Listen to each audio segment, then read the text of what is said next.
So I might be going without the up strum at the end for, say, 3 measures or 3 times around. And then the 4th time around, I might throw that extra one in there. That's how I roll. I usually play a song never the same way twice.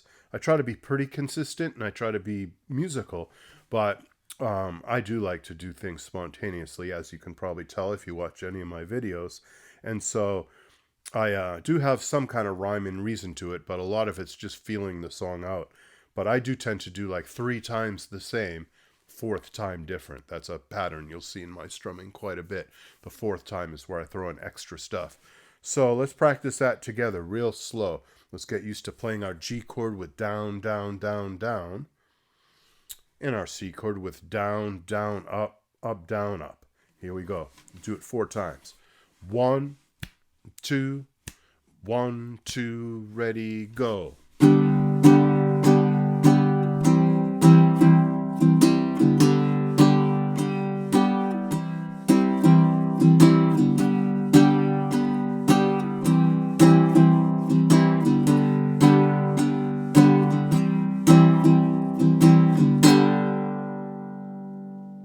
So hopefully you're with me so far. If that was fairly easy to you, or you feel like you could do that in a reasonable amount of time, then you're ready to learn the song. You're ready to get into it and dive right into the heart of the song. One little note about this too is you might notice I don't always hit all 4 of my strings all the time. And that's something I've explained in other videos, but I'll go through it right now with you real quick. I call that the near-far strum. There's a lot of names for it, but today I'm calling it the near-far strum. You hit the strings that are nearest to you, maybe your D string and your G string. And then you hit the strings that are furthest away from you after that, and that might be, say, your B string and your E string, like this.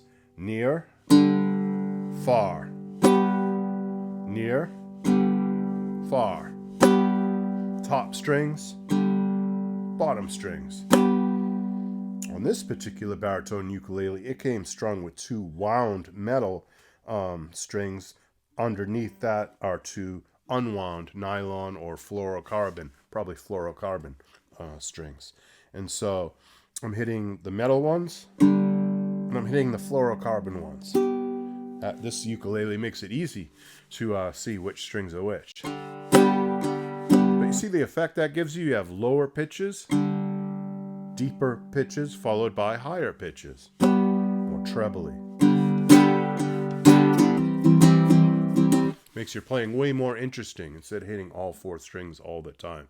But if you can't do that yet, if you can't split your strum up between near and far, just right now you want to not go into all of that, that's fine. You don't have to. You can certainly play along without doing the fancier strum. All right. So the song has an intro. You know John Lennon's harmonica part is first.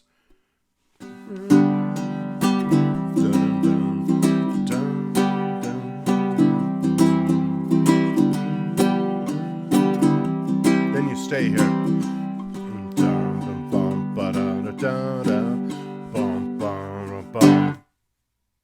And right there's a big stop. How do you stop your ukulele from ringing? Easy. You saw what I did. I just covered it with my hand. You touch the strings with your hand. Simple. No brainer. If you have a sweater on like I do, use the sleeve of your sweater. It's a very effective mute. But in the summertime when you're not wearing a sweater, just use the palm of your hand like this. You try to do that in a way that doesn't create a lot of extra noise. You don't want to hear like your hand slap in the face of the instrument, or you don't want to make strings buzz and growl and get all gnarly like that. You want to do it fairly cleanly. A classical guitar player would do it like really gracefully. They would go. They turn their hand over so their thumb is pointing down, and they gently go like that. That, I guess, would be the more formal classical guitar way to do it. Me, when I'm playing a Beatles song, I don't get all formal. I just cover the strings like that. You get roughly the same effect. It's just there are sort of ways that were done, way back, and then ways that were done in the more modern times. And I kind of incorporate both of those. I do both classical, very formal technique, and I also do sort of rock and roll pop, not caring about the rules kind of technique too. So I'm not in one camp or the other. That might drive some of you crazy. You might say, well, wait a minute, there's only one right way to do this. And in my experience, there isn't just one right way to do anything. You have to learn all the ways of doing something and then incorporate them together until you get your way of doing it. So my way of doing it might get a few comments challenging how I do it, but do I care? No, I don't.